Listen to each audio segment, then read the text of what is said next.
Caros colegas, o nosso trabalho de evolução está baseado no artigo Psicologia Evolucionista e a Seleção Sexual com o caso da linguagem. Segundo Darwin, tem dois processos evolutivos muito importantes. O primeiro é a seleção natural, onde está a mudança na frequência genética, no DNA, onde também temos os caracteres envolvidos. O segundo é a seleção sexual, onde nós temos os caracteres envolvidos secundários, onde auxilia na escolha do parceiro reprodutivo. O primeiro tipo de seleção é a seleção intrasexual e o segundo tipo de seleção é a seleção intersexual. Como entendemos hoje, a teoria da seleção sexual compõe de um corpo coerente, compreensivo, falsificável e altamente afirmativo. Os traços sexuais secundários funcionam como solução. Constitui-se basicamente na competição entre membros do mesmo sexo e na necessidade de se atrair. Uma observação feita pelo pesquisador é que o macho e a fêmea gastam uma energia para se reproduzirem. A fêmea, ela gasta um alto nível de energia para produzir os gametas e para a manutenção das células dela. A fêmea, por gastar mais energia, ela é considerada um recurso limitador, o que faz com que ela seja o alvo de competição entre os machos para que ela possa escolher quais os gametas melhores, que no caso dessa escolha do macho que vai ter o gameta melhor é chamado de seleção intrasexual. Por exemplo, as fêmeas são responsáveis pela amamentação. E em diversos pássaros e peixes, a maioria dos cuidados aos recém-nascidos é em cargo do macho.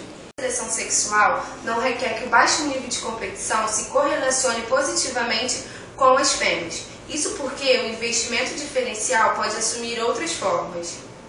O processo de seleção intrasexual seja bem mais compreendido, seus correlatos adaptativos bem mais importantes, os caninos, as garras, o porte físico. A interação dessas relações assimétricas entre o sexo para o processo de seleção sexual e quais as consequências em termos estatísticos de diagnóstico.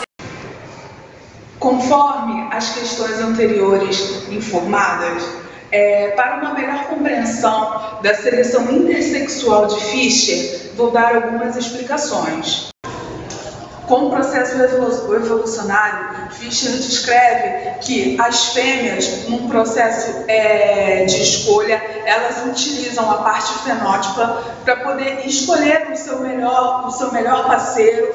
Bom, como vim falando, no processo de Fischer, as fêmeas, elas sempre selecionam o melhor macho e com isso, os machos eles acabam se adaptando, criam situações para atrair essa fêmea para um melhor desenvolvimento, para com que a fêmea chame a atenção dela, para que ela seja atraída. Um exemplo os pavões, que eles têm a cauda mais bonita, que chame a atenção dela, bem mais colorido, para que ela venha ser atraída, para que ela venha querer reproduzir e ter sim filhos bons, que a intenção é que os filhotes venham ser saudáveis, e assim também com qualquer geração, até a do homem, a mulher sempre busca escolher o melhor parceiro, o melhor companheiro, até na questão genética, para uma melhor reprodução. Dando sequência ao que já foi dito, vai ser falado novamente sobre o processo que Fischer reformulou as novas questões de transmissão de caracteres. Fischer observou que em seus processos analisados, verificou que as fêmeas elas haviam uma maneira de seleção de seus parceiros e de que, de forma gradativa, ao longo do tempo, foi se verificando que ao gasto de energia que a fêmea foi se disseminando para a reprodução, os machos eles gastavam mais energia com caracteres secundários que possibilitavam a eles o cortejo maior da fêmea, como por exemplo o pavão, que ele, em sua cauda ele havia uma plumagem diferente, tinha o alongamento da sua cauda e a coloração que era distinta do caso das fêmeas. Com a tentativa de responder esse processo de Fischer, Amos também propôs uma seguinte hipótese, que os machos eles tinham uma diversificação tão grande das fêmeas, como já foi dito anteriormente, sobre as caudas longas, também houve desenvolvimento dos chifres e de caracteres extremos que foram observados bruscamente. Esses caracteres, tidos como secundários, permitiu que o macho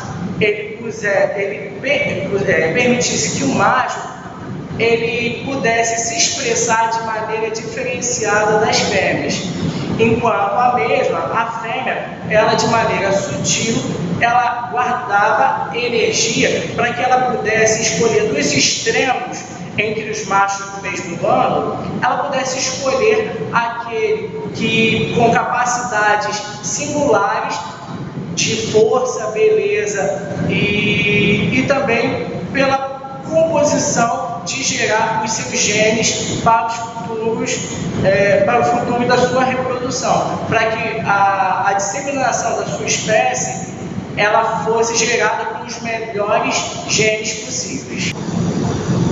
A ideia central do artigo em relação ao processo e criação das ideias de Fischer e de Amos era demonstrar que esses gastos de energia, tanto de macho e de fêmea, era para que disseminasse os melhores genes da sua espécie.